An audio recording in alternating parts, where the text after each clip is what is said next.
أعوذ بالله السميع العليم من الشيطان الرجيم بسم الله الرحمن الرحيم صلوات کا سہارا دیں محمد وعلی محمد اللہم صلی علی محمد وعلی محمد. ادانے محترم سامنے کرام، تسبیح اس پروردگار کی، شکر اور حمد اس خالق کا کہ جس نے ہمیں اس قابل بنا دیا کہ ہم اس فرش پر بیٹھنے کے قابل ہو گئے، اور حمد اس اللہ کی کہ جس نے ہمیں چن لیا ذکر محمد و آل محمد کے لیے، اور جس نے ہمیں چن لیا ذکر محمد و آل محمد سننے کے لیے، اور جس نے ہمیں چن لیا ذکر محمد و آل محمد کرنے کے لیے.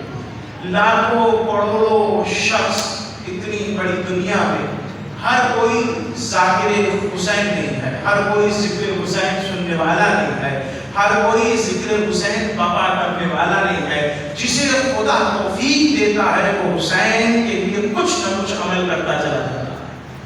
اور حمد ہے اس اللہ کی، شکر اس خالق کا جس نے ہمیں ولایت علی پر جوڑے رکھا، جس نے ہمیں محبت اہل بیت پر جوڑے رکھا. ہم جب یہاں آتے ہیں تو لوگ سمجھتے ہیں کہ شاید یہ فارغ ہیں، ان کے پاس بہت وقت ہے جو ضائع کرنے یہاں آ جاتے ہیں. ہم یہاں بے فضول نہیں بیٹھتے، ہم یہاں وقت ضائع کرنے نہیں آتے ہیں، ہم یہاں رسالت کا اجر ادا کرنے آتے ہیں. کیوں؟ رسالت کا اجر کیا ہے؟ پروردگار نے قرآن میں فرمایا قل لا اسألکم علیہ اجرا الا المودۃ فی القربی. رسول کے رسالت کو اجر کچھ نہیں چاہیے، ہاں مگر یہ چاہیے کہ اس کی اہل بیت سے مودت کرو، اس کی اہل بیت سے محبت کرو. یہ محبت کرو اس کا ترجمہ نہیں ہے، لفظ ہے مودت. مودت کا زینہ اونچا ہے، محبت کا زینہ نیچا ہے. مودت میں اور محبت میں فرق کیا ہے؟ کہ مودت کہتے ہیں کہ اگر مچھلی کو پانی سے نکال لیا جائے، مچھلی کو پانی سے مودت ہے، اگر مچھلی کو پانی سے نکال لیا جائے تو مچھلی مر جائے گی. اسی طرح اگر ہم سے مودت کا حق کھینچ لیا جائے، اگر ہم سے حسین کی عزاداری کھینچ لی جائے تو ہم چلتے پھرتے لاشیں نظر آئیں گے، ہم زندہ نظر نہیں آئیں گے. کیوں؟ کیونکہ یہ جو عزاداری ہے جسے ہم بابا کر رہے ہیں، صلوات کا ہدیہ پیش کریں گے محمد آل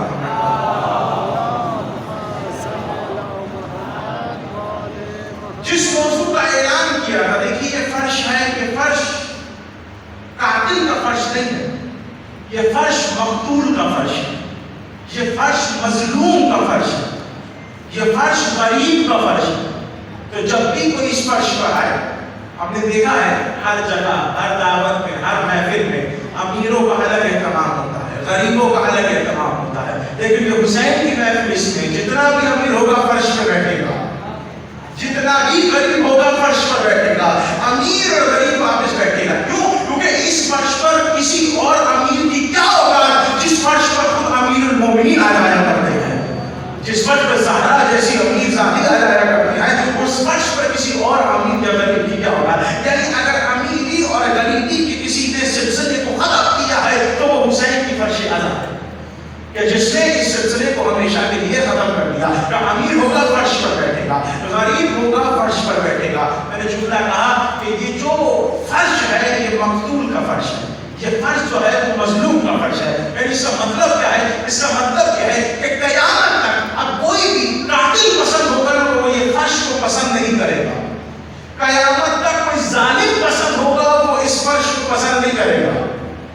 قیامت تک اگر کوئی عہدہ پسند ہوگا، اگر کوئی امیر پسند ہوگا، اگر کوئی دولت پسند ہوگا تو وہ اس فرش کو پسند نہیں کرے گا. جملہ کہہ لوں کہ لوگ کہتے ہیں کہ ہم ہی کیوں آتے ہیں دوسرے کیوں نہیں آتے؟ اس لیے کہ مقتول کے ماتم میں قاتل نہیں آیا کرتے ہیں. صلوات پڑھیں کہ محمد آل محمد.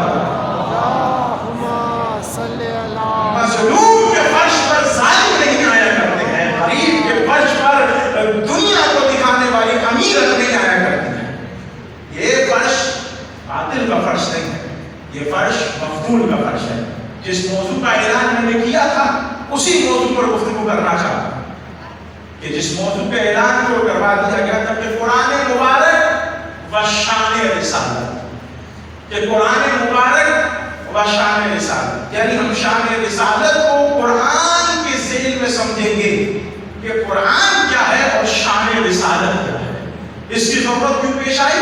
اس لیے اس کی ضرورت پیش آئی کہ اب کائنات میں کچھ ایسے شہروں میں قرآن کی بے حرمتی کی جا رہی ہے، قرآن کو جلایا جا رہا ہے، رسول کی گستاخی کی جا رہی ہے، تو ہمیں لڑنا نہیں ہے، ہمیں ان کے جلانے سے قرآن کے مفاہیم مٹ نہیں جائیں گے، ان کے جلانے سے قرآن ختم نہیں ہو جائے گا، لیکن قرآن ہمارے مقدسات میں سے ہے، ہمارے مطہرات میں سے ہے، قرآن ہماری روحوں میں سے ہے، قرآن ہمیں ہماری جانوں سے زیادہ عزیز ہے۔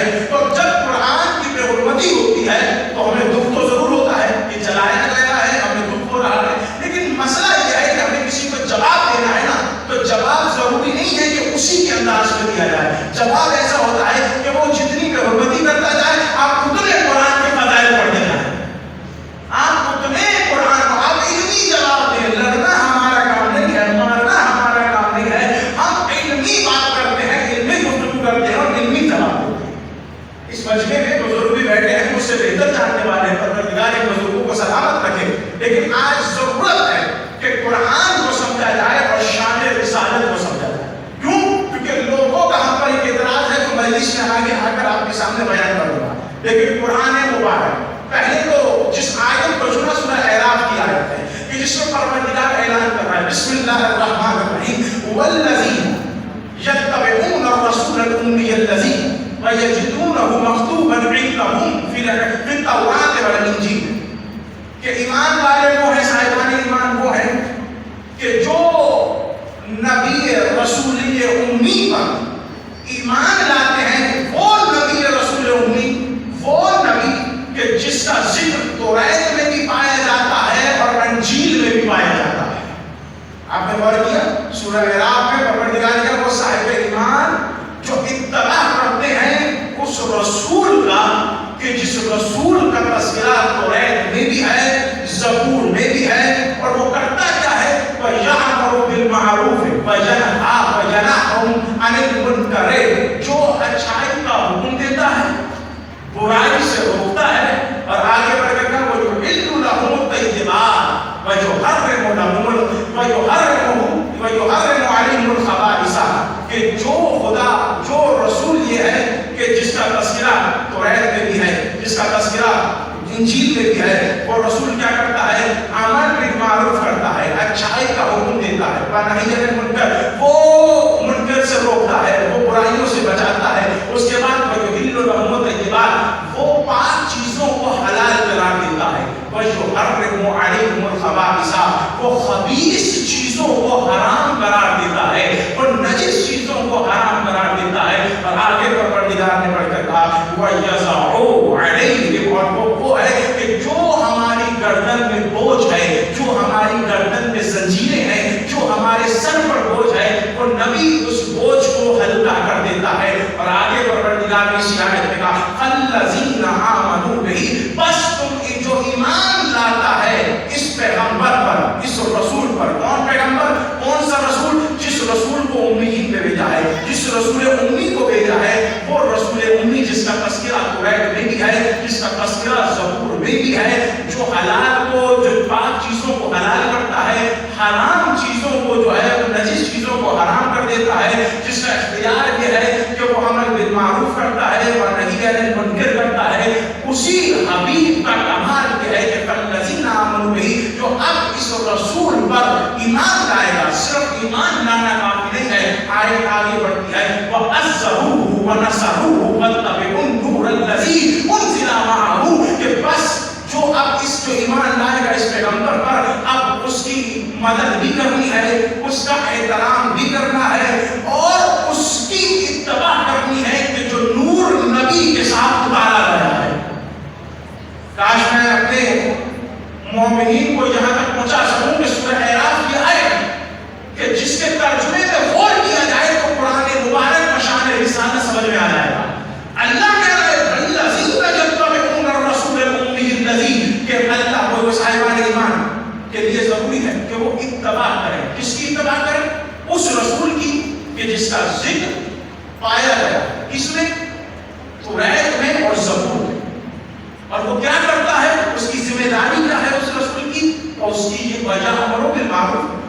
اچھائی کا حکم دیتا ہے، منکر سے روکتا ہے، اور کیا کرتا ہے؟ وہ پاک چیزوں کو حلال کرا دیتا ہے۔ وہ جو ہندو لہم الطیبات، وہ پاک چیزوں کو حلال کرا دیتا ہے، اور حرام جو نجس چیزیں ہیں انہیں حرام قرار دیتا ہے۔ اور جو تمہارے گلے میں توق ہے اسے اتارنے، اسے ہلکا کرنے کے لیے یہ رسول آیا۔ فالذین آمنوا بہ، بس اب تم اس پیغمبر پر ایمان لاؤ۔ کون پیغمبر؟ صرف ایمان لانا ہے کہ نہیں؟ صرف ایمان نہیں لانا ہے، وَعَزَّرُوهُ، اس نبی کا احترام بھی کرنا ہے۔ کہاں لانا چاہتا تھا؟ جو شان رسالت میں گستاخی کرنے والے، میں ان کی بات نہیں کر رہا جو کافر ہیں، میں ان کی بات کر رہا ہوں جو مسلمان ہو کر رسول کو گھٹا رہے ہیں، میں ان کی بات کر رہا ہوں جو اسلام کو قبول کرنے کے بعد پھر کافر ہو جاتے ہیں، میں ان کی بات کر رہا ہوں کہ جو مسلمان ہیں لیکن محمد مصطفیٰ کو اپنے جیسا کہتے ہیں، میں ان کی بات کر رہا ہوں۔ عزیزان محترم، اللہ کہہ رہا ہے احترام کرنا ہے، صرف ایمان لانا ضروری نہیں ہے۔ کیا کرنا ہے؟ احترام کرو، اور احترام صرف احترام کرے نہیں، کیا ہے؟ وَانْصُرُوا وَعَزَّرُوهُ وَنَصَرُوهُ، احترام بھی کرنا ہے اور مدد بھی کرنی ہے، اور کیا کرنا ہے؟ اور اس نور کا اتباع کرنا ہے جو نبی کے ساتھ اتارا گیا ہے۔ اور نور کون سا؟ انشاءاللہ اگلی مجلس میں آئے گا۔ اس نور کا اتباع کرنا ہے، اس نور کی اطاعت کرنی ہے جو اس نبی کے ساتھ اتارا گیا ہے۔ ہاتھوں کو جوڑ کے جملہ کہہ رہا ہوں، جب یہ سب کر لو گے تو پروردگار آیت میں اعلان کر رہا ہے اولئک ھم المفلحون، اگر تم نے یہ سب کیا تو تم فلاح پا گئے، تم کامیاب ہو گئے، تم نجات پا گئے۔ سلمان کہہ دیا بشیر میں جو محمد آئے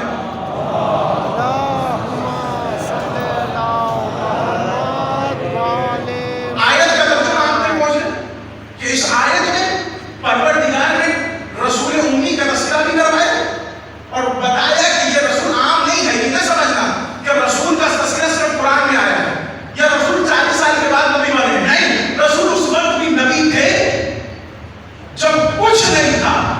یہ نہ سمجھنا کہ محمد مصطفیٰ بعد میں آئے ہیں، بلکہ محمد مصطفیٰ کب سے ہیں وہ آیت بتا رہے ہیں۔ پھر توراۃ والانجیل، یہ رسول اس وقت سے ہے کہ جب تورات بھی تھی، انجیل بھی ہے، یعنی اس رسول کا تذکرہ تورات میں بھی ہے، اس رسول کا تذکرہ انجیل میں ہے۔ یعنی پہلی منزل پر اللہ نے روک کر یہ بتا دیا کہ دیکھو رسول کو یہ نہ سمجھنا کہ یہ دنیا میں اور 40 سال بعد نبی بنائے گئے ہیں، نہیں، رسول کب سے نبی ہے؟ رسول نے خود فرمایا کہ میں اس وقت نبی تھا جب آدم پانی اور مٹی کے درمیان تھا۔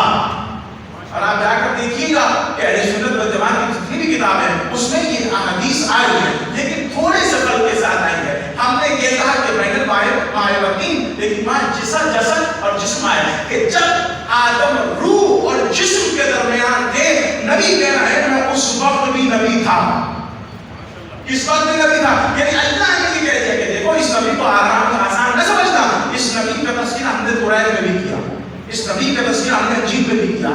اچھا جب انجیل اور تورات میں کر دیا اور تمہیں رسول بنا کر بھیج دیا ہے تو اس کا کام کیا ہے؟ اس کا کام یہ ہے کہ یہ فقط اور فقط اچھائی کا حکم دیتا ہے، برائیوں سے روکتا ہے۔ یعنی رسول کی ذمہ داری کیا بتائی کہ یہ امر بالمعروف کرنا ہے اور یہ منکرین جو گناہ ہے ان سے روکتا ہے۔ لیکن آج صرف آپ کے سامنے اتنی بات ہوگی کہ اتباع کی جا رہی ہے کس کی؟ رسول کی۔ اب رسول کیا ہے؟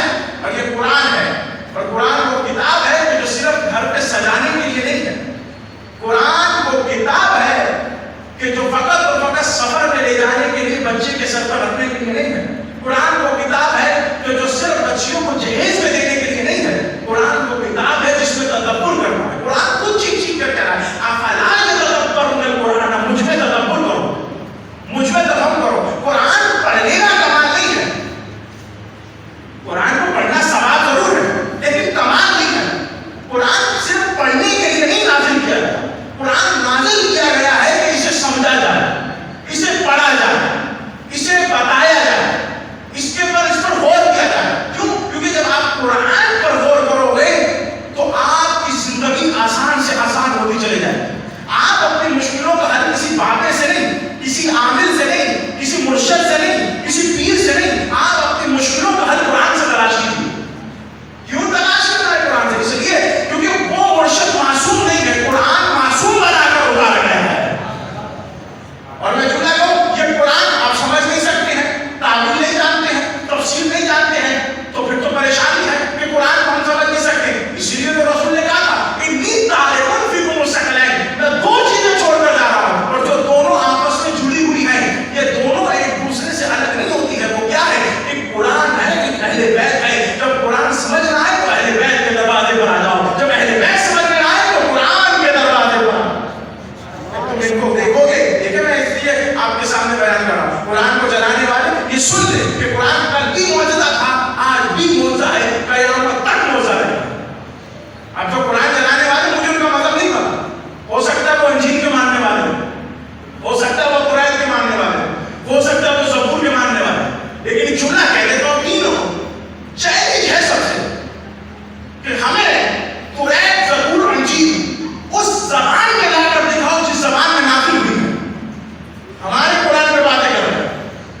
اب آپ غور کریں اس چیز پر، جب توریت آئی، زبور آئی، انجیل آئی، ان پر ایمان رکھنا ضروری ہے، ایمان رکھنا اس پر ضروری ہے، لیکن توریت پر عمل کرنا واجب نہیں ہے، زبور پر عمل کرنا واجب نہیں ہے، انجیل پر عمل کرنا واجب نہیں ہے۔ کیوں؟ کیونکہ جب قرآن آ گیا تو قرآن نے سب کو جمع کر کر ایک پہرے میں رکھ دیا کہ تمہیں توریت بھی اسی میں سے ملے گی، تمہیں زبور بھی قرآن میں سے ملے گا، تمہیں انجیل بھی قرآن میں سے ملے گی، یعنی اب جو شریعتیں چاہتے ہو وہ تم قرآن سے تلاش کرتے چلے جاؤ، قرآن تم کو کھل کھل کر بیان کرتا چلا جائے گا۔ قرآن کے فضائل عزیز آ رہے ہیں، جلانے والے سنیں کہ قرآن کیا ہے، قرآن معجزہ ہے۔ معجزہ کیسے؟ کہ رسول کے زمانے میں دیکھا گیا کہ خانہ کعبہ کی دیواروں پر بڑے سے بڑا شاعر، دیکھیں جناب موسیٰ کو جو عصا دیا معجزے کے طور پر، وہ حالات کے طور پر دیا، یعنی اس وقت جادو کا زور تھا اس لیے عصا دیا۔ جناب عیسیٰ کے دور میں جو جناب عیسیٰ کو معجزہ دیا، اس وقت مسیحائی کا دور تھا، شفا کا دور تھا، شفا دیا جاتا تھا، تو انہیں مردہ زندہ کرنے کا معجزہ دے دیا۔ اب غور کر رہے ہیں، انہیں مردہ زندہ کر، یعنی جس نبی کو جس دور میں جس چیز کا زور تھا، اس دور میں اس چیز کے مطابق اللہ نے معجزہ دیا نبی کو۔ اب جب محمد مصطفیٰ کا دور آیا تو اب ایک فصاحت تھی، ایک بلاغت جوش پر تھی، اور دوسری تلوار جوش پر تھی۔ تو فصاحت کے طور پر، بلاغت کے زور پر اللہ نے قرآن دیا ہے، اور تلوار کے زور پر اللہ نے رسول کو علی دیا ہے۔ کاش میرا جملہ آپ تک پہنچا، میں بہت ہمت سے آپ کے سامنے بیان کر رہا ہوں، اور کریں گے یعنی دو معجزے دیے رسول کو اللہ نے، ایک قرآن دیا، ایک علی دیا، ایک وہ تلوار دی۔ کیوں؟ کیونکہ عرب دونوں کاموں میں بڑے ہوشیار تھے۔ کیا کرتے تھے؟ فصاحت و بلاغت، شعر لکھا کرتے تھے بہترین سے بہترین۔ ان میں ایک ایسا شاعر بھی تھا کہ جو کلام نہیں کرتا تھا، گفتگو نہیں کرتا تھا، گفتگو نہیں کرتا تھا کہ کہیں میری فصاحت ضائع نہ ہو، میری بلاغت ضائع نہ ہو جائے۔ تو اس وجہ سے وہ کرتا کیا تھا؟ وہ کرتا یہ تھا کہ وہ بہت عرصے بعد گھر سے نکلتا تھا، خانہ کعبہ کا طواف کرتا تھا اور شعر پڑھتا تھا، اور لوگ اس کے بعد اپنے اپنے اشعار چیک کروانے آتے تھے کہ دیکھیے میرے اشعار ٹھیک ہے۔ وہ اشعار کے نیچے مارک لگاتا تھا کہ یہ غلطی ہے، یہ غلطی ہے، یہ غلطی ہے، یعنی اتنا بڑا شعر۔ اور اب حکم ہوا محمد مصطفیٰ کو، اے محمد مصطفیٰ اب تم اپنا معجزہ دکھاؤ، اب تم انہیں اپنی فصاحت و بلاغت دکھاؤ۔ کیسے دکھائیں؟ کہ یہ ہے سورہ کوثر، اسے لکھو اور لکھنے کے بعد جا کر خانہ کعبہ کی دیوار پر لٹکا دو۔ اب جب لٹکایا، وہی شاعر جب آیا، اس نے ایک مرتبہ طواف کیا، اس نے جیسے ہی سورہ کوثر کو پڑھا، کوثر کو پڑھنے کے لیے مارک کرنا چاہتا تھا، اس نے اس تختی کو اتارا، تختی کو اتار کر دوبارہ پڑھا، دوبارہ پڑھنے کے بعد بیٹھ گیا، بیٹھنے کے بعد پھر اٹھا، اٹھنے کے بعد پھر اس نے اسے دیوار پر لگایا، اور لگانے کے بعد نیچے اپنی قلم سے لکھا ما ھذا کلام البشر، یہ کسی بشر کا کلام نہیں ہے۔ یہ قرآن کا معجزہ ہے نا، جوان میرے ساتھ رہنے تو میں آپ کو گفتگو آسان کر رہا ہوں۔ ما ھذا کلام، یہ کسی انسان کا کلام نہیں ہے، یہ کسی بشر کا کلام نہیں ہے۔ بتا دیا کہ جتنا بڑا بھی فصیح ہو جائے لیکن محمد سے بڑا کوئی فصیح نہیں ہو سکتا ہے۔ یہ ہے شان رسالت عزیزان محترم، جتنا بڑا بھی کمال پر ہو جائے لیکن محمد مصطفیٰ سے بڑا کوئی فصیح نہیں ہو سکتا۔ یہ قرآن معجزہ کر رہا ہے۔ اب یہ قرآن ہے کیا؟ اسے پروردگار نے قرآن میں اسے تذکرہ ھذا ذکر، بسم اللہ الرحمن الرحیم، وھذا ذکر مبارک انزلناہ افانتم لہ منکرون۔ یہ آیتیں محفوظ کیجیے گا عزیزان محترم، سورہ انبیاء کی آیت ہے، آیت کا نشان 50 ہے۔ اسے آپ محفوظ کیجیے گا، گھر جا کے ضرور دیکھیے گا، جو نوجوان ہیں وہ ضرور دیکھیے گا۔ پروردگار اعلان کر رہا ہے ھذا ذکر مبارک انزلناہ افانتم لہ منکرون، یہ جو ذکر ہم نے نازل کیا یہ کیا ہے؟ مبارک، یہ مبارک ہے۔ افانتم لہ منکرون، اب تک تو میں آپ کو جملے سنا رہا تھا نا، اب میں قرآن کی فضیلت آپ کو خدا کی زبان سے سنا رہا ہوں۔ اب میں قرآن جو قرآن کے بارے میں کہتا ہے وہ بتا رہا ہوں۔ قرآن کیا کہہ رہا ہے؟ وھذا ذکر مبارک افانتم انزلناہ افانتم لہ منکرون، یہ جو قرآن ہم نے نازل کیا، یہ جو ذکر، قرآن لفظ نہیں آیا،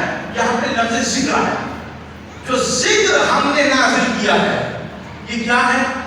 مبارکن، یہ برکت والا ہے. افانتم لہو منکرون، کیا تم اس قرآن کی برکتوں کا انکار کرنا چاہتے ہو؟ پروردگار انسانوں سے سوال کر رہا ہے کہ جسے ہم نے قرآن کو نازل کیا ہے، یہ ایسا ویسا قرآن نہیں ہے، یہ برکت والا قرآن ہے. تم اس قرآن کی برکتوں کا انکار کرنا چاہتے ہو؟ ان برکتوں کا انکار کیسے ہوگا؟ کیا تم اس کی تلاوت نہیں کرتے ہو؟ اس سے سجا کر اوپر رکھ دیتے ہو؟ تم اس سے روز استفادہ نہیں کرتے ہو؟ کیا تمہیں قرآن کی برکتیں نہیں پتا؟ کیا تم اس قرآن کو جانتے نہیں ہو کہ یہ قرآن کیا ہے؟ یہ قرآن کیا ہے؟ اسے ہم نے برکت والا بنا کر اتارا. اب یہ برکت کیا ہے؟ پہلے اسے سمجھ لیجیے، اس کے بعد آگے بڑھتے ہیں. برکت والا بنا کے نازل. برکت کے بارے میں آپ سے کیا کہوں کہ ہر شخص برکت پسند ہے. یہاں بیٹھا ہوا بھی، مسلم ہو، غیر مسلم ہو، کافر ہو، کوئی بھی ہو، اس کا برکت کا انکار نہیں کرے.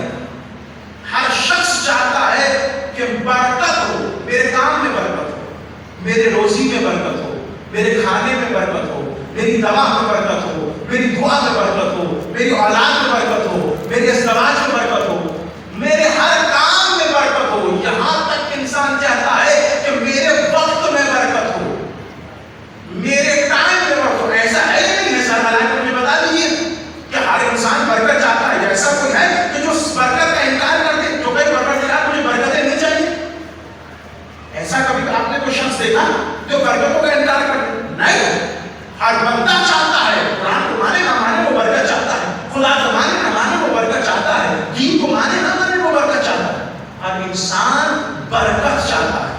تو ہم مل کر آج برکت کے معنی دیکھتے ہیں اور اس کے بعد پھر اس آیت کو دیکھتے ہیں کہ برکت کے معنی کیا ہے. اب جو علماء نے برکت کے معنی کو لکھا تو ایک جملہ تھا کہ برکت کا معنی یہ ہے کہ کمال ہی و تمام ہی. آج میں آپ کو اس جملے تک پہنچا سکتا ہوں. برکت کے معنی کیا ہے؟ بے کمال ہی و تمام ہی. برکت کے معنی یہ ہے کہ جو ہر طرف سے کمال پر بھی ہو، جو ہر طرف سے کمال پر بھی ہو. بے کمال ہی و تمام ہی، جو ہر طرف سے کمال پر ہو اور تمام بھی ہو. اگر تمام نہیں ہے تو وہ اس کی برکت نہیں ہے. یعنی برکت کا معنی یہ ہے کہ کمال پر بھی ہو اور تمام بھی ہو. یعنی اگر میں آپ کو اس کی مثال دوں کہ پرانے زمانے میں انجن چلائے جاتے تھے کوئلے کے ذریعے سے. جو پرانے لوگ بیٹھے انجن چلائے جاتے تھے کوئلے کے ذریعے سے، اور جب کوئلہ اس میں ڈالا جاتا تھا تو کوئلے کے آخری ذرے تک اس سے ایک گیس، یعنی میں جو ہوں بے کمال ہی و تمام ہی، یعنی کسی کے ذرے میں اتنی برکت ہو کہ اسے کہتے ہیں مبارک. جس کی ذات کے ذرے میں برکت ہو، جو کہیں سے بھی بے برکت آنا ہو، جو ہر طرف سے برکت دینا جانتا ہو. یعنی برکت کے معنی یہ ہے کہ کمال پر بھی ہو اور تمام پر بھی ہو. اب اللہ کہہ رہا ہے کہ وَهَذَا ذِكْرٌ مُبَارَكٌ، کہ ہم نے یہ جو ذکر اتارا ہے یہ برکت والا اتارا ہے. اگر ذکر سے مراد قرآن ہے تو ہر طرف سے برکت والا ہے، ہر طرف سے کمال پر ہے، ہر طرف سے تمام پر ہے. اور اگر ذکر سے مراد محمد مصطفیٰ ہے تو ہر طرف سے برکت والے ہیں، ہر طرف سے کمال پر ہے. آج میں جملہ پہنچا سکتا ہوں تو سب میرے ساتھ مل جاتے ہیں عزیزان محترم. دیکھیں وَهَذَا ذِكْرٌ مُبَارَكٌ، برکت کی تعریف کو سمجھ میں آ گئی کہ جو کمال پر بھی ہو تمام، یعنی ذرے سے برکت لے رہے ہو. اس کا مطلب ہے برکت. کیا مطلب برکت ذرے سے لینا؟ آپ نے اچھی غذائیں کھائی، مزے کی غذائیں کھائی، پر کھانے کے بعد آپ سو گئے تو یہ غذا کی برکت نہیں ہے. منع کیا کہ یہ غذا کی برکت نہیں ہے. کیوں؟ کیونکہ آپ نے ضائع کر دیا، آپ سو گئے. غذا کی برکت یہ ہے کہ آپ نے اچھی غذائیں کھائی ہیں، اب وہ غذا آپ کو خدا کے سامنے کھڑے رہنے کی طاقت دے. یہ کس کی برکت ہے؟ یہ غذا کی برکت ہے کہ وہ غذا آپ کو خدا کے سامنے کھڑے رہنے کی، عبادت کرنے کی طاقت دے. تو کہا جائے گا اس غذا کی برکت ہے. اگر آپ سو کے ضائع کر دیا تو یہ غذا کی برکت نہیں ہے. میں جملہ کہوں کہ ایک طرف اتنی غذائیں کھائی جائیں اور کھا کے بندہ سو جائے تو وہ کسی برکت والا نہیں ہے. لیکن ایک طرف جو کی روٹی کھانے والا ساری رات عبادت ہوا نظر آ رہا ہے. وہ امیر المومنین علی بن ابی طالب علیہ السلام کہ جو بھی روٹی پر گزارا کرتے ہیں، لیکن روایت کہتی ہے کہ علی کو کبھی رات میں سوتا ہوا نہیں دیکھا. علی کو کبھی رات میں سوتا ہوا نہیں دیکھا. ہاں ایک رات سوئے ہیں کہ جو رات سب پر بھاری ہو گئی ہے، جس رات میں اللہ کی مرضیاں خرید رہی ہیں. وہ رات کون سی رات تھی؟ وہ شب ہجرت کی رات تھی. علی نے سو کر بتا دیا کہ وہ میرا جاگنا بھی میرا نہیں ہے، میرا سونا بھی میرا نہیں ہے. میرا جاگنا بھی اللہ کی طرف سے ہے، میرا سونا بھی اللہ کی طرف سے ہے.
ہر چیز کا بیان قرآن میں موجود ہے، لیکن نظر ڈھونڈنے والی ہونی چاہیے، نظر ایمان والی ہونی چاہیے.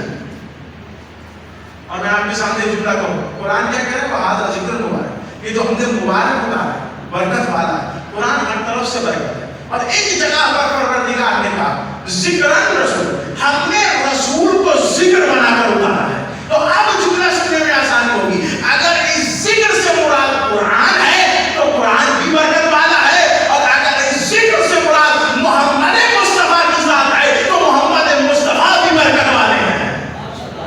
کاش میں جملہ آپ تک پہنچا دیا ہے. تو یہ ذکر سے مراد اگر محمد مصطفیٰ ہے، یعنی برکت کا معنی کیا تھا کہ بے کمال ہی و تمام ہی، جو کمال پر بھی ہو، جو تمام پر بھی ہو، اسے کہتے ہیں محمد مصطفیٰ. جس کی ذات کا کوئی عنصر ایسا نہ ہو کہ کوئی ایسا عنصر نہ ہو. دیکھیں کافر دشمن رسول اوجڑی پھینکتے تھے، پتھر مارتے تھے، پتھر مارتے مارتے اوجڑی پھینکتے تھے، سب ظلم کرتے تھے، لیکن کسی نے صادق کہا، کسی نے امین کہا. یعنی رسول کے کردار کا کسی نے انکار نہیں کیا. پتھر مارتے تھے، ایک طرف کہتے تھے صادق ہے، پتھر مارتے تھے، اپنی امانتیں رسول کے پاس رکھواتے تھے.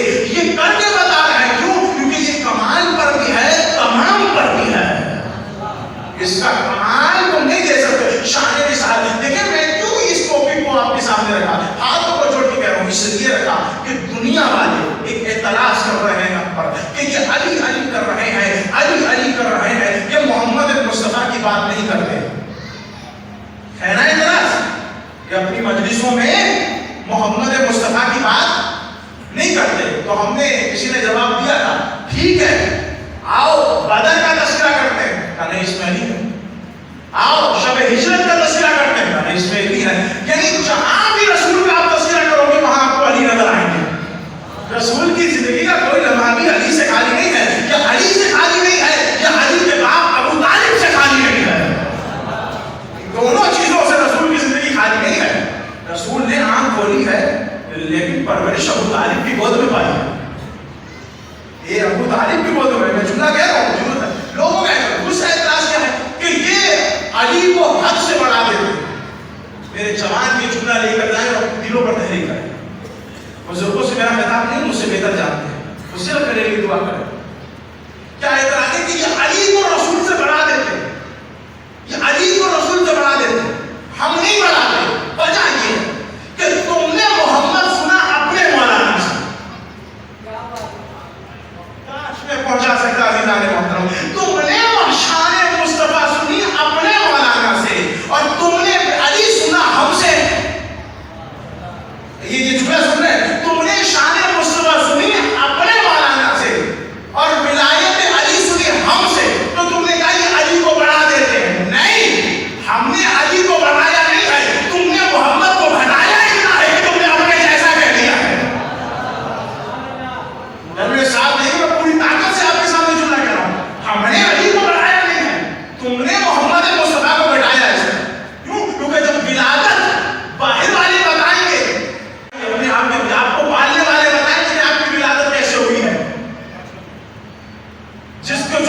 بھی نہیں تھا، لیکن محمد مصطفیٰ تسبیح کر رہے تھے.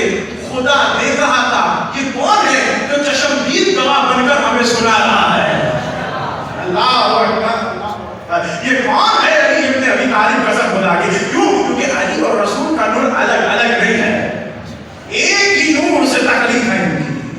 میرے ساتھ رہی گا جزا نہیں ہوتا. کہا پوری روایت ہے قسم خدا کی، کہا صرف محمد مصطفیٰ کا نور تھا اور محمد مصطفیٰ کے نور تسبیح کرنا تھا اور خدا دیکھا. اور اس کے بعد محمد مصطفیٰ کے نور سے اللہ نے آسمانوں کو بنایا، زمینوں کو بنایا، اس کے بعد لوح کو بنایا، قلم کو بنایا، کرسی کو بنایا. یعنی نہ لوح کی محمد مصطفیٰ تھا، نہ قلم تھا محمد مصطفیٰ تھا، نہ کرسی بھی محمد مصطفیٰ کا وجود تھا. اب اس پہ غور کر رہے ہیں. تو جب بنا لیا اس کے بعد رسول کو اللہ نے 12 حجابوں میں رکھا. حجاب قدرت میں رکھا، حجاب حجت میں رکھا، حجاب رحمت میں رکھا، اور ہر حجاب میں اللہ کے رسول محمد مصطفیٰ نے 12 سال تک اللہ کی تسبیح کی. آپ نے ایسے ہی نام ہے محمد سن لیا، کبھی محمد کا مطلب تو پوچھئے. حمد کرنے والا. احمد کا مطلب تو جانتے تسبیح کرنے والا. یعنی ایسی تسبیح کوئی نہیں کر سکتا جیسی تسبیح احمد کر سکتے ہیں. محمد مصطفیٰ کا 12 حجابوں میں رکھا. کون کیا ہے؟ یہ علی سنا رہے ہیں. کا 12 حجابوں میں رکھا. حجاب قدرت میں رکھا، حجاب رحمت میں رکھا، حجاب حجت میں رکھا، حجاب عظمت میں رکھا، حجاب صفدر میں رکھا. یہ تمام حجابوں میں رکھا. اور اس تمام حجابوں میں رسول نے 12 برس گزارے. کتنے؟ 1200 برس گزارے. 1200 برس گزارے. اور ہر حجاب میں رسول اللہ الگ طرح سے تسبیح کرتے تھے. رسول اللہ الگ طریقے سے تسبیح کرتے تھے. اور جب 12 حجابوں سے رسول کو نکالا گیا تو جس جسم رسول سے پسینہ بہ رہا تھا،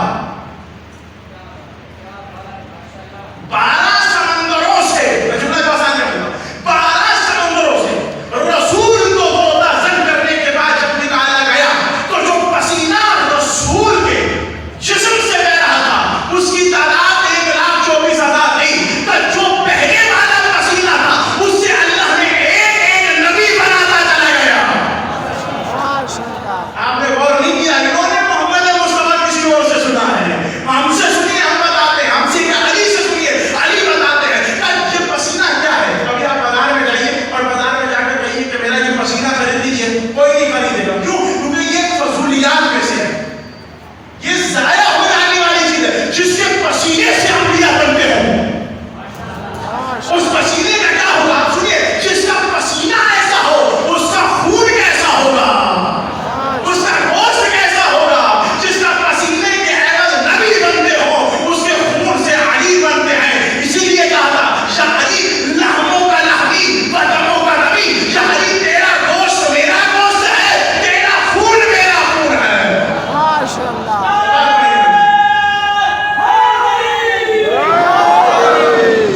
جو ہے جی نا محترم، تیرا خون میرا خون ہے، میرا خون. یہ کون بیان کر رہے ہیں؟ علی بیان کر رہے ہیں کہ دیکھیے، علی بتا رہے ہیں کہ محمد مصطفیٰ کچھ بھی نہیں تھا اور صرف وہ قلم تھا، کچھ نہیں، صرف محمد مصطفیٰ کا نور تھا. اور جناب محمد مصطفیٰ کے پسینے سے آپ پریشان کیوں ہیں؟ علی کے لیے میں محمد مصطفیٰ کی فضائل پڑھ رہا ہوں.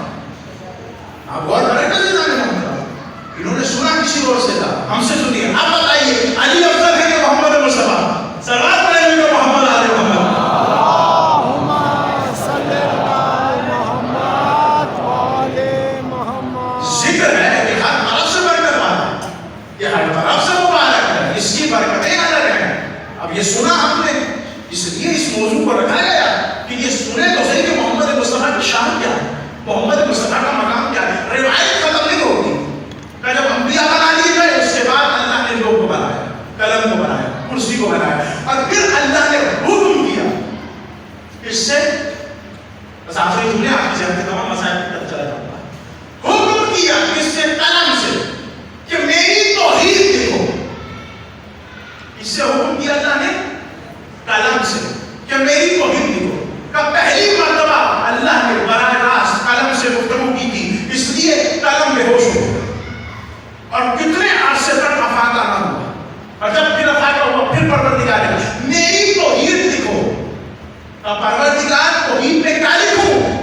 کہ تیری توحید میں کیا لکھو؟ کیا لکھو؟ لا الہ الا اللہ محمد رسول اللہ. کا پروردگار یہ محمد، قلم نے سوال کیا کہ پروردگار یہ محمد کون ہے جس کے نام کو تو نے اپنے نام کے ساتھ جوڑا ہے، جس کے نام کو تو نے اپنے نام کے ساتھ جوڑا ہے، جس کے تذکرے کو تو نے اپنے تذکرے کے ساتھ جوڑا ہے، جس کو تو نے اپنے ساتھ رکھا ہے، یہ کون ہے؟ تب پھر اللہ نے محمد مصطفیٰ کے فضائل پڑھے. کہا یہ بشیر ہے، یہ نذیر ہے، یہ احمد ہے، یہ مزمل ہے، یہ مدثر ہے. کہا یہ فضائل پڑھتے گئے. کہا اتنے فضائل پڑھے کہ قلم سے برداشت نہیں ہوا. آپ نے دیکھا ہوگا، بزرگ جانتے ہیں جب کسی چیز میں مٹھاس زیادہ ہو جائے تو وہ پھٹ جاتا ہے. کسی چیز میں مٹھاس زیادہ ہو جائے تو وہ پھٹ جاتا ہے. اب جب یہ جملہ کہا کہ یہ فضائل سن کر، فضائل کی مٹھاس سن کر قلم سے برداشت نہیں ہوا اور قلم فضائل سن کر پھٹ گیا. قلم فضائل سن کر پھٹ گیا. اور پھٹنے کے بعد کیا؟ یہ کون ہے؟ کہ یہ میرے بعد سب سے افضل ہے. یہ محمد میرے بعد سب سے افضل ہے. لیکن ایک قانون دیا ہم کو اللہ نے کہ جس کا نام جس کے بعد ہو وہ سب سے افضل ہوتا ہے. جس کا نام جس کے بعد ہو وہ سب سے افضل ہوتا ہے. اللہ نے اپنے بعد محمد مصطفیٰ کا نام رکھ کر بتا دیا دیکھو میرے بعد کے سب سے افضل ہے. اب جب رسول معراج پر گئے ہیں تو رسول نے آ کر بیان کیا کہ جنت کے ساتھ دروازے تھے اور میں نے ہر دروازے پہ لکھا ہوا دیکھا لا الہ الا اللہ محمد رسول اللہ علی شن ولی اللہ. ماشاء اللہ. آپ یاد دیکھ رہے ہیں، میں نے دیکھا لا الہ الا اللہ محمد رسول اللہ علی شن ولی اللہ. اب اسی معیار کو دوبارہ لگائیے. اگر لا اللہ کے بعد محمد کا نام آ جائے تو محمد اللہ کے بعد افضل ہوئے، اور اگر محمد کے بعد علی کا نام آ جائے تو محمد کے بعد بلا فاصلہ علی سب سے افضل ہوئے. ماشاء اللہ.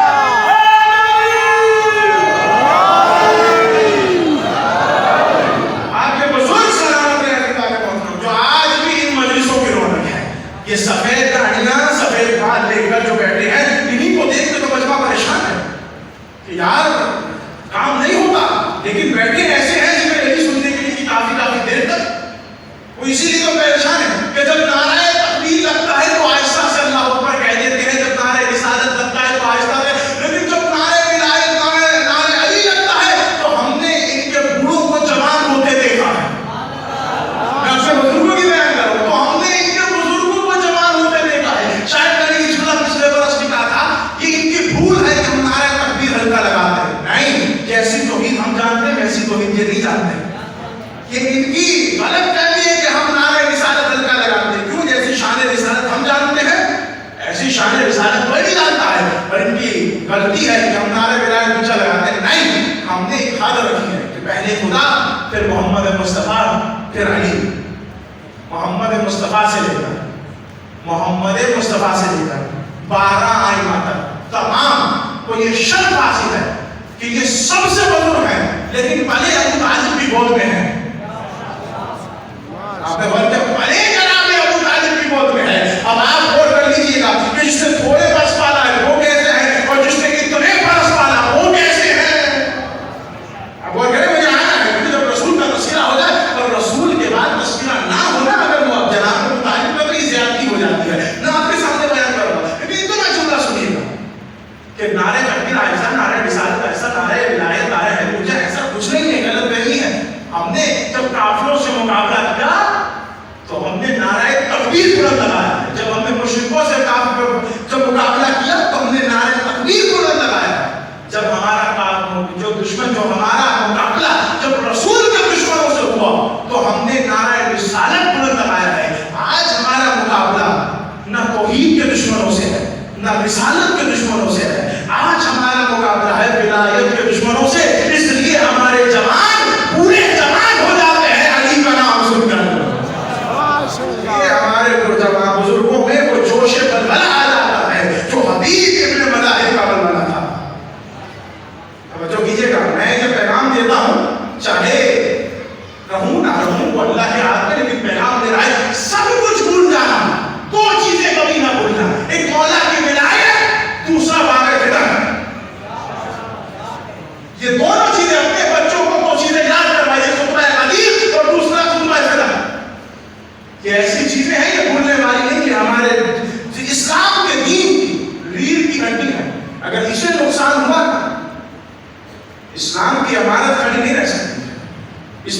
نہیں دیتا. اب بتایا کہ جس کے بعد جو نام ہوتا ہے وہ دنیا میں اس کے بعد افضل ہوا کرتا ہے. لیکن جو بھی ہے محمد مصطفیٰ افضل ہے, اس کے بعد علی افضل ہے, اس کے بعد حسن. لیکن امامت کا ایک معیار ہے. جب یہ سب افضل ہیں تو یہ پلے کس کی گود میں ہے؟ اسے پالا کس نے ہے؟ پالا اس نے ہے جس کا نام ہے ابو طالب. دنیا اسے کہہ رہی ہے. مجھے کہا میں کہتا ہوں, میں ایسے نہیں کہتا کسی پہ الزام نہیں لگا, لیکن دلیل دیتا ہوں. ایک چھوٹی سی روایت نکل آتا ہے کہ جناب ابو طالب کا آخری وقت تھا اور رسول نے کان میں کہا, چچا, کان میں کہا, چچا کلمہ پڑھ لیجئے. تو جناب ابو طالب نے کلمہ نہیں پڑھا. پہلے تو یہ سوچ لیجئے کلمہ اسے پڑھنا پڑتا ہے جو پہلے کافر ہو. میرے ساتھ ہیں کو جو پہلے کافر ہو اور بعد میں مسلمان ہو, 40 برس بعد ہو, 10 برس بعد ہو, 20 برس, جو بھی ہو اسے کلمہ پڑھنا پڑتا ہے. لیکن جو پہلے سے مسلمان ہو نا اسے کلمہ نہیں پڑھنا پڑتا. کیوں؟ جناب ابو طالب کے مسلمان ہونے کی میں دلیل کر دوں کہ جناب ابو طالب نے نکاح پڑھا ہے محمد مصطفیٰ. اچھا نکاح کافر بھی پڑھ سکتا ہے, فتویٰ ہے نا, نکاح تو کافر بھی پڑھ سکتا ہے. نکاح تو پڑھ سکتا ہے لیکن خطبہ نہیں پڑھ سکتا. جو خطبہ جناب ابو طالب نے پڑھا, پہلا جملہ تھا الحمدللہ رب العالمین, اور درود بھیجا جناب ابراہیم پر اور پھر جناب رسول اللہ پر. درود بھیج کر بتا دیا صرف مسلمان نہیں ہوں, درود والا ہوں. صرف مسلمان نہیں ہوں, درود والا ہوں. اور صرف ابراہیم تک رکنے والا نہیں ہوں, آل ابراہیم تک جانے والا ہوں. میں درود پڑھنے والا مسلمان ہوں. عزیزوں میں آپ کے سامنے عرض کر رہا ہوں کہ جناب ابو طالب اب کیا ہے, پڑھ دیا خطبہ دے دیا. اب کہہ رہے ہیں کہ کام میں رسول نے کہا چچا کلمہ پڑھ دیجیے. رسول نے کہا, چچا نے کہا, جناب ابو طالب نے کہا نہیں میں نہیں پڑھوں گا, اور انہوں نے کلمہ نہیں پڑھا. عجیب ہے مسلمان قسم خدا کی, کان کی بات سنائی دے گی جو رسول چیخ کر کہہ رہے تھے وہ سنائی نہیں دیا, نہیں پہنچے جملے پر. کان کی بات سننے کی رسول نے کان میں کیا کہا, جو رسول نے اٹھا کے کہا میں نے بولتا والا وہ لوگوں کی سمجھ میں نہیں آیا. یہ جناب ابو طالب نے بچپن سے لے کر آخری وقت تک رسول کا ساتھ دیا, رسول کی پرورش کی. پہلی دعوت کہاں ہو رہی ہے؟ جب شان رسالت بیان ہوگی تو پڑھنے والے کا ذکر ہوگا. عید میلاد النبی وہ منائے جس کے تعلقات جناب ابو طالب کے ساتھ ٹھیک ہوں. پہلا نام کون ہے جناب ابو طالب. شان قسم خدا کی کہ چچا, سارے چچا اپنا خاندان رسول کا دشمن بنا ہوا. عجیب ہے کہ جنہوں نے ساری زندگی رسول پر تہمتیں لگائیں, رسول پر غلاظتیں کہیں, رسول پر بات میں چاہے مسلمان ہوا, رسول کو برا بنا کہا, وہ جب مرے تو سب نے لکھا ممات مسلم. اور جس نے ساری زندگی رسول کو پالا اس کے لیے لکھا ممات کافر. ہمارا طالب علم پریشان ہے بھی کا کہ پہلا پیج کھولا تو دیکھا کہ رسول کو یہ ظلم کیا تو کہا کہ یہ مماتا مسلم. اور جناب ابو طالب کا پڑھا کہ رسول کو پالا بھی, رسول کی ناک بھی اٹھائے, رسول کو پالا بھی, رسول کے لیے دعا بھی کی, رسول کو سنبھالا بھی, رسول کو پالا بھی, اور جب مرا تو کافر مرا. ہمارا طالب علم پریشان ہے, لیکن پریشان ہونے کی ضرورت نہیں ہے. ہم بیٹھے ہیں, ہم بتائیں گے, ہم کیا یہ اہل بیت خود بتائیں گے کہ جناب ابو طالب کی شان کیا. آپ خود دیکھیے پہلی دعوت کہاں پہ کافر کے گھر میں. میں نے جملہ کہہ دیا, پہلی دعوت کافر کے گھر میں. کافر کے گھر میں پہلی دعوت ہو رہی ہے. دنیا جسے کافر کہہ رہی ہے اس کے گھر میں. تو اللہ کے اپنا گھر موجود ہے, خانہ کعبہ, اس میں دعوت رکھ لی جائے کہیں, جواب آئے گا نہیں, اس میں کسی نے ابھی بت رکھے ہوئے. خانہ کعبہ میں بت تھے اس لیے وہاں دعوت نہیں ہو سکتی. تو جملہ کہہ دوں اور آپ سے سن لیں گے. پتہ چل گیا کہ رحمان کے گھر میں اس وقت بت تھے, عمران کے گھر میں اس وقت بت نہیں تھے. عمران کے گھر میں اس وقت بت موجود نہیں تھے. میں کہتا ہوں نا کہ رسول اور جناب ابو طالب کا عقیدہ کیا, پچھلے سال بھی شاید میں نے مثال دی تھی, مجھے یاد نہیں ہے لیکن سن لیجیے. تذکرہ ہے, جس طرح قرآن بار بار پڑھنے میں لذت آتی ہے اسی طرح تذکرہ بار بار کرنے میں لطف آتا جاتا ہے. اب میں آپ کے گھر آؤں کہ مجھے ایک موسیقی کی محفل رکھنی ہے آپ کے گھر میں, اور آپ علی کے چاہنے والا آپ کہیں دفع ہو جائیے، دفع ہو جائیے، یہ دعوت میرے گھر میں نہیں ہو سکتی. کیوں؟ کیونکہ آپ کا عقیدہ میرے سے ملتا نہیں ہے. جب آپ کا عقیدہ میرے سے نہیں ملتا تو آپ اپنی دعوت میرے گھر میں نہیں کر سکتے، نہیں کر سکتے ہیں عزیزوں. تو جب رسول نے کہا چچا دعوت کرنی ہے تو جناب ابو طالب نے ہاں کیوں کر دی؟ کہہ دیتے کہ رسول سے کہ تمہارا عقیدہ مجھ سے ملتا نہیں ہے، انکار کر دیتے. نہیں، جناب ابو طالب نے کہا بھتیجے سب سے کہہ دو کھانے کی دعوت میری طرف سے ہوگی، کھانا بناؤں گا، کھانا تیار ہوا، سب آئے. پہلے دن دسترخوان لگا، ابو لہب بھی تھا، ابو جہل بھی تھا، سارے آئے، سب بیٹھے، اور بیٹھنے کے بعد کھانا کھانا شروع کیا. کھانا کھاتے گئے، کھانا کھاتے گئے. اب جب کھانا کھا لیا ایک دوسرے کو گولی ماری کہ اب نکلے. وہاں سے نکلے، جیسے ہی نکلے رسول نے کہا چچا میں ان سے بات کرنا چاہتا تھا، انہوں نے بات تو نہیں سنی. جب سنی نہیں تو سمجھیں گے کیسے؟ کیا کیا جائے؟ کچھ نہیں کیا جائے، تحمل رکھا جائے. کل جناب کل دوبارہ کھانا ہے، دوبارہ آ جانا. 3 دن. اسی لیے کچھ لوگ ایسے ہیں جو مجلس کا بائک آؤٹ کر دیتے، کھانے کا نہیں کرتے. سوال پڑے مل کے محمد آ رہے ہیں، محمد مجلس کا بائک آؤٹ ہو جاتا ہے لیکن نظر کا کھانے کا لحاظ کا بائک آؤٹ نہیں ہو پاتا. اب سنیے گا جملہ عزیزان محترم. اب جناب ابو طالب نے دوسرے دن کھانے کو بلایا، پھر یہی ہوا تیسرے دن کھانے کو بلایا. اب جناب ابو طالب نے تلوار کو نکال دیا، کہا گھر وہی جائے گا جو میرے بھتیجے کی بات سنے گا، اور کہا محمد ابو سمجھ جا سیدی اٹھیے، آپ پیغام دیجیے اپنی رسالت کا. اشارہ رسالت دکھ رہے ہیں جس کے ذریعے سے پہنچا. اللہ نے تو رسول بنا کر بھیج دیا، وسیلہ جناب ابو طالب بن رہے ہیں. کہا اٹھیے یا سیدی یا مولائی، اٹھیے بیان کیجیے، اٹھیے اپنی توحید کا بیان کیجیے. ایک مرتبہ جب رسول اٹھے یہیں سے ایک بندہ اٹھا، یہیں سے ایک بندہ اٹھا. اس نے کہا ہم بیان نہیں سنیں. جناب ابو طالب نے کندھے پہ ہاتھ رکھا، اسے بٹھایا. علی کا باپ ہے، فاتح خیبر کا بابا ہے. بٹھایا، بٹھانے کے بعد ایک ہاتھ سے اشارہ کیا، یا سیدی یا مولائی، آپ میرے سردار ہیں، آپ میرے مولا ہیں. یعنی کافر محمد کو اپنا سردار کہہ رہا ہے. بیٹھے ہیں عزیزان محترم، کافر محمد مصطفیٰ کو اپنا سردار کہہ رہا ہے. یہ ساری چیزیں نوٹ کرنے کی ہے، اسے عدالت میں پیش کیا جائے گا. یہ سارے ثبوت ہیں، یہ سارے ثبوت ہیں، یہ سارے پیش کریں گے. کتابیں کیا؟ اب جیسے ہی رسول کو جناب ابو طالب نے کہا شخص سیدی یا مولائی، اللہ کی طرف سے پیغام آیا. احسان کا بدلہ احسان سے دینا ہمارا قانون ہے. اے ابو طالب، آپ نے میرے نبی کو کافروں کے مجمع میں کہا ہے نا مولا، میں آپ کے بیٹے کو حاجیوں کے مجمع میں رسول سے کہلواؤں گا من کن تو مولا.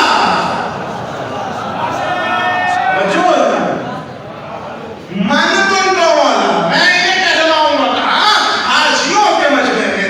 اب رسول کھڑے ہو گئے اور رسول نے کھڑے ہو کر کہا کہ میں توحید کا آیا ہوں، میں اللہ کا رسول ہوں، اور لا الہ الا اللہ تفلحون. کل کی پوری مجلس اسی آیت پر ہے، لا الہ الا اللہ تفلحون، کیونکہ رسول کا پہلا اعلان یہ تھا، شان رسالت کا پہلا اعلان یہ تھا کہ لا الہ الا اللہ پڑھو کامیاب ہو.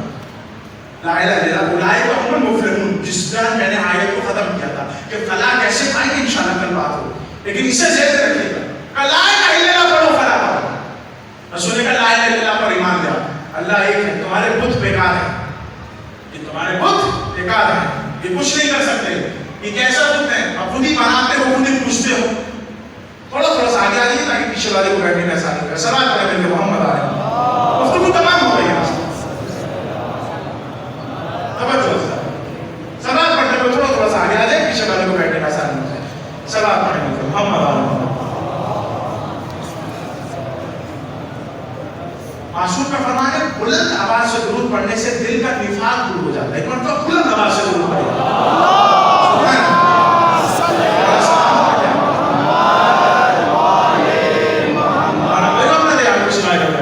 عزیز آنے محترم جملہ سنیے گا. اب رسول کھڑے ہوئے، رسول نے پہلا اعلان کیا لا الہ الا اللہ. دوسرا اعلان کیا محمد رسول اللہ، میں اللہ کا رسول بن کر آیا. پہلا اعلان ہے اور گھر ابو طالب کا. میں پہلا اعلان ہوا کہ دیکھو لا الہ الا اللہ ایک ہے، تمہارے بت بیکار ہے، اور میں اللہ کا پیغام لے کر آیا کہ فلاں پا جاؤ، کامیاب ہو جاؤ. اور پھر پوچھا کہ کون ہے جو میرے اس بوجھ کو اٹھائے گا، کون ہے میرے اس بوجھ کو اٹھائے گا. اب جناب ابو طالب کو اس دنیا سے رخصت ہونا تھا، ذمہ داری عائد کر دی علی مرتضیٰ پر. کا 3 مرتبہ پوچھا، 3 مرتبہ علی کھڑے ہوئے اور تینوں مرتبہ رسول نے علی کو بٹھایا. لوگ کہتے ہیں کہ رسول چاہتے تھے کہ علی نہ بنے،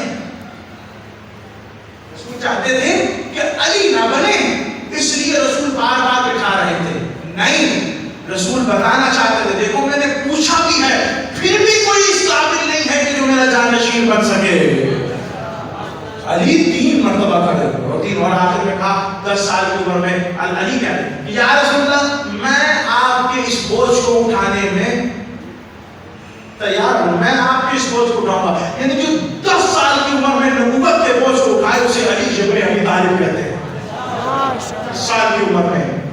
اور پھر وہی علی رضی اللہ عنہ کے محترم کہ جس نے بتایا کہ شان رسالت کیا ہے. ہم نے یہ الزام نہ لگایا جائے کہ ہم رسول کو علی سے بنا دیتے ہیں، ہم علی کو رسول سے بنا دیتے نہیں. آپ نے شان رسالت سنی کئی اور سے ہے اور شان علی سنی ہم سے ہے.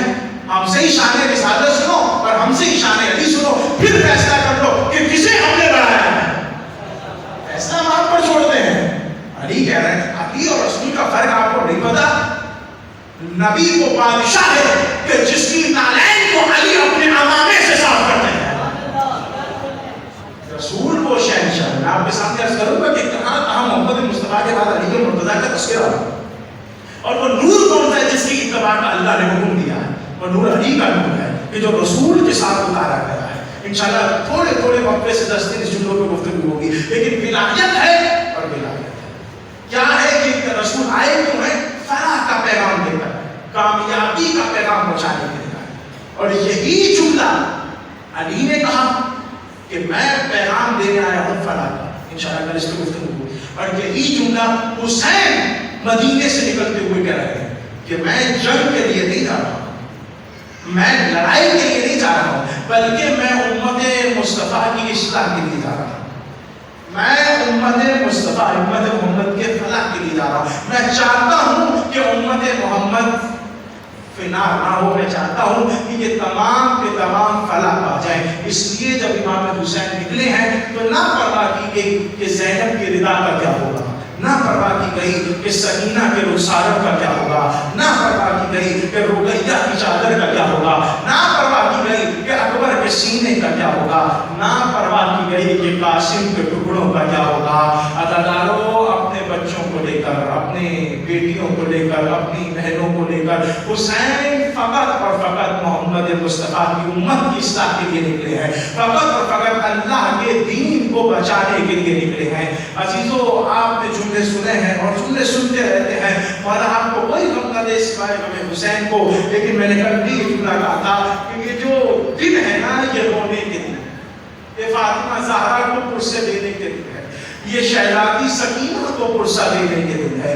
روایت کہتی ہے کہ امام محمد باقر نے ایک مرتبہ جناب ابو بصیر کو دیکھا اور دیکھ کر کہا، مسائل نے دیکھا، کہا ابو بصیر تم روتے کیوں نہیں ہو؟ تو ابو بصیر نے اپنا رومال دکھایا، مولا دیکھو میں رو رہا ہوں، میرا رومال ادھر ہے. جناب ابو بصیر نے یہ جملہ کہا، نہیں ابو بصیر اس طرح نہیں، حسین کے غم میں اس طرح رویا کرو جس طرح کوئی بوڑھی ماں جوان بیٹے کے غم میں رویا کرتی ہے. اجرکم اللہ. گریہ کرو زور زور سے، شور شور سے، آوازوں کو آزاد کر دینا. عزیزان محترم آج میں اس واقعے رسول حسین چلے ہیں نا اور چلتے جا رہے ہیں اور پھر مکہ پہنچے ہیں. مکہ پہنچ کر ایک مرتبہ حج کو عمرے میں تبدیل کر دیا اور حج کو عمرے میں تبدیل کرنے کے بعد پہلے نانا کا روزہ چھوڑا، پھر خدا کا گھر چھوڑا. حسین کے لیے بہت مشکل تھا یہ سب کچھ چھوڑنا عزیزوں. پر چھوڑنے کے بعد اب ایک مرتبہ چلے ہیں، ایک مقام پر پہنچے ہیں کہ حسین نے صدا دی، عباس ذرا میرے قریب آنا. عباس کو قریب بلایا، کہا عباس دیکھو میری انگلیوں میں کیا نظر آتا ہے. ایک مرتبہ جناب عباس نے انگلیوں میں دیکھا، دیکھنے کے بعد یہ جملہ کہا، مولا لگ رہا ہے کوئی بہت ہی غریب ہے کہ جس کا سر ابھی دارالعمارہ سے کاٹا جائے گا اور جس کے بدن کو دارالعمارہ سے نیچے پھینکا جائے گا. اب یہ جملہ کہا ہے نا، ایک مرتبہ مولا حسین نے کہا غور تو کرو عباس یہ کون ہے. جب مولا عباس نے غور سے دیکھا، مولا عباس تڑپ گئے، کہا یہ تو مسلم ابن عقیل ہے، یہ تو مسلم ابن عقیل ہے. مولا جس طرح معجزے سے آپ نے مجھے یہ دکھایا ہے نا، جلدی کیجئے مجھے معجزے سے وہاں پہنچا دیجئے. کہا تو کیا کرے گا عباس وہاں جا کر؟ کہا جنگ نہیں کروں گا. جب مسلم کا سر دارالعمارہ سے نیچے آئے گا میں مسلم کے سر کو اپنی آبا میں لے لوں گا. ایک مرتبہ حسین نے کہا ذرا نیچے دیکھو کیا نظر آتا ہے. کہا مولا کوئی سیاہ لباس میں بیوی کھڑی ہے اور ایسا لگ رہا ہے سر مسلم کا انتظار کر رہی ہے. اب جیسے ہی جھولا رہا ہے نا، جھولے کا کہنا تھا حسین نے رونا شروع کیا. مولا کہتے میری ماں فاطمہ زہرا انتظار کر رہی ہے مسلم کے سر کا. اداکاران مظلوم کربلا کس طرح آپ سنیں گے، میں کس طرح آپ کو سناؤں گا. لیکن شہادت مسلم سننا چاہتے ہیں تو تحمل سے اونچی آواز سے گریہ کیجیے گا. پہلا شہید ہے نا کربلا کا، جو کربلا سے پہلے شہید ہوا ہے. ارے کیسا شہید ہے قسم خدا کی کہ کوفے کی گلیوں میں گھوم رہا ہے لیکن کوئی سہارا دینے والا نہیں ہے، کوئی کہنے والا نہیں ہے مسلم آج رات یہاں کر دو. تھک کر تیرا جناب مسلم ابن عقیل ایک دروازے پر بیٹھے ہیں جو گھر ہے ایک تووا نامی خاتون کا. تووا نامی خاتون نے دروازہ کھولا ہے، مسلم پر نظر گئی ہے. کہا اے مسافر تو اپنے گھر کیوں نہیں جاتا؟ کوفے کے حالات بہتر نہیں ہیں، اپنے گھر چلے جا. ایک مرتبہ جناب مسلم نے امامہ اتار کے کہا گھر تو وہ جائے جس کا کوئی گھر ہو. میرا تو کوئی گھر نہیں ہے، میں تو مسافر ہوں. اس نے کہا کہ مولانا جناب مسلم ابن عقیل نے کہا ایک پانی ملے گا تو وہ پانی لے آئی. پانی پیا جناب مسلم نے اور بیٹھے رہے. پھر دعا نے کہا تم اپنے گھر کیوں نہیں جاتا؟ میرا کوئی گھر نہیں ہے، میں مسافر ہوں. کہا تم ہو کون؟ کہا جسے یہ فوجیں ڈھونڈ رہی ہیں میں مسلم ابن عقیل ہوں، میں حسین کا سفیر ہوں، میں سفیر حسین بن کر آیا ہوں. اتنا جملہ کہنا دعا نے کہا مولا مجھے معاف کیجیے گا، میرا گھر آپ کا گھر ہے، جلدی اندر آ جائیے. ایک مرتبہ مسلم ابن عقیل اندر آئے، ساری رات عبادت کرتے رہے، سو کر نہیں گزاری. ایک مرتبہ ٹاپوں کی گھوڑوں کی ٹاپوں کی آواز سنی. مسلم نے فوراً پہنا، مسلم نے تلوار کو تیار کیا. تووا نے آ کر پڑھتے کو قدموں میں رکھا. کہا مسلم آپ باہر جا کر جنگ نہ کیجیے، گھر میں رہ کر جنگ کیجیے. ایک مرتبہ مسلم ابن عقیل نے جھولا کہا تووا میں نہیں چاہتا کہ میری وجہ سے کوئی نامحرم تیرے گھر میں آ جائے. میں کہوں گا مسلم ابن عقیل وہ آپ کی غیرت کہ آپ برداشت نہیں کرتے کہ کنیز کے حجرے میں کنیز کے گھر میں کوئی نامحرم آ جائے. ہائے شام غریبا زینب کبریٰ کے خیمے میں، ام کلثوم کے خیمے میں، رقیہ کے خیمے میں، سکینہ کے خیمے میں ایک مرتبہ فوجی گھستے ہیں. کوئی چادر کو ڈھونڈتا ہے. اشرکم اللہ والا کوئی کم نہ دے. تحمل سے سنتے رہیے گا کہ داغے محترم. ایک مرتبہ دھوکے سے مسلم کو گرفتار کیا گیا. مسلم کو ایک مرتبہ پہنچایا ہے دربار میں، ابن زیاد کا دربار ہے. وہیں دیکھا کہ مسلم کبھی کسی کو ڈانٹتے ہیں، کبھی کسی کو جھاڑتے ہیں. کہتے ہیں کہ امیر کو سلام کرو. مسلم کہتا ہے حسین کے سوا میرا کوئی امیر نہیں ہے، میرا امیر صرف حسین ہے، میں کسی کو امیر نہیں جانتا ہوں. یہ جملہ کہا ایک شخص نے دیکھتا تھا. اور جب پھر سید سجاد جب دربار میں آئے ہیں ابن زیاد کے، ایک شخص نے آگے بڑھ کر کہا اے سید سجاد، میں اس وقت بھی دربار میں تھا جب آپ کے چچا مسلم آئے تھے تو میں دیکھتا تھا وہ کسی کو جھاڑتے تھے، وہ کسی کو ڈانٹتے تھے. ان کا سینہ چوڑا تھا، سر ان کا اٹھا ہوا تھا. لیکن آپ بھی تو انہی کے خون ہیں، آپ آئے ہیں تو آپ کا سر جھکا ہوا ہے، آپ کچھ گفتگو نہیں کرتے ہیں، آپ کا سینہ چوڑا نہیں ہے. ایک مرتبہ سید سجاد کے خون کے آنسو رونا شروع کیے اور رو کر ایک جملہ کہا ہے. کہا میں کیسے سر اٹھاؤں، مسلم اکیلے آئے تھے، میرے ساتھ زہرا کی بیٹیاں، میرے ساتھ زہرا کی پوتیاں.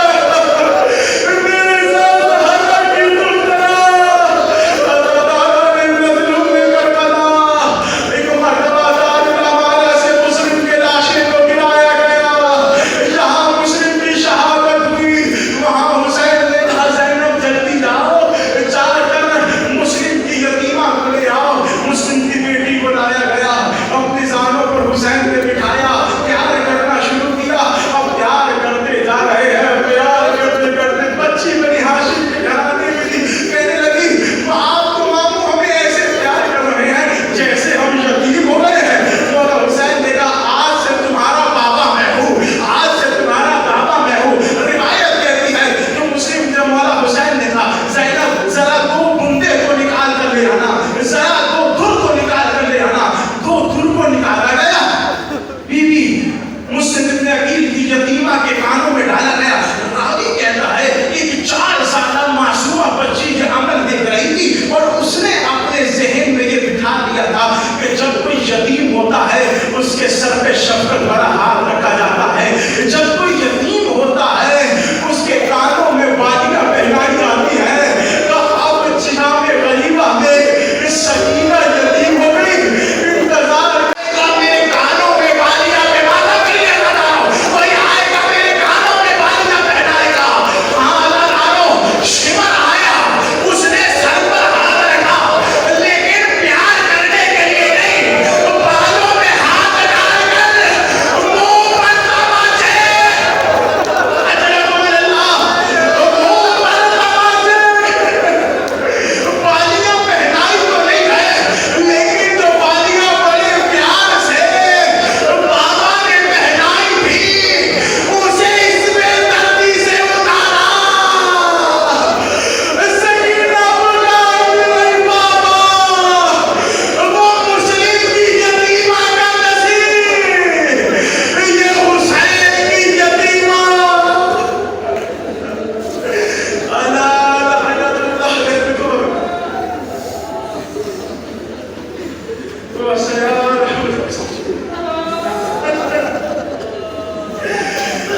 وائے پروردگار, ان آنسوؤں کے صدقے میں تمام مومنین کی شرعی حاجات پوری فرما. پروردگار تو رحمان تو رحیم, تجھے واسطہ ہے محمد آل محمد. جتنے مومنین بیٹھے ہیں تمام کے آنسوؤں کو رومال زہرا میں جگہ عطا فرما. پروردگار تجھے واسطہ ہے محمد آل محمد, ہم سب کو حسین کی معرفت عطا فرما. ہم سب کو اصحاب حسین کی معرفت عطا فرما. ایک مرتبہ سورہ فاتحہ 3 مرتبہ سورہ اخلاص پڑھ. جمعہ مومن و مومنات, شب جمعہ ہے, تمام شعبہ کو شامل حال کرتے ہوئے اس امام بارگاہ کے بانیان لالا کو جو ہے شامل حال کرتے ہوئے, اور اس کے علاوہ جن کا روز کا گیا ہے پرچی دو دن بعد ان کو بھی شامل حال کرتے ہوئے ایک مرتبہ سورہ فاتحہ. بسم اللہ الرحمن الرحیم, الحمدللہ رب العالمین, الرحمن الرحیم, مالک یوم الدین, ایاک نعبد و ایاک نستعین, اهدنا الصراط المستقیم, صراط الذین انعمت علیہم غیر المغضوب علیہم ولا الضالین. بسم اللہ الرحمن الرحیم. قل هو اللہ احد اللہ الصمد لم یلد ولم یکن له کفوا احد. بسم اللہ الرحمن الرحیم. قل هو اللہ احد اللہ الصمد لم یلد ولم یولد ولم یکن له کفوا احد. بسم اللہ الرحمن الرحیم. قل هو الله احد الله الصمد لم يلد ولم يولد ولم يكن له كفوا احد. بسم الله الرحمن الرحيم. انما يريد الله ليذهب عنكم الرجس اهل البيت ويطهركم تطهيرا. ماتم حسین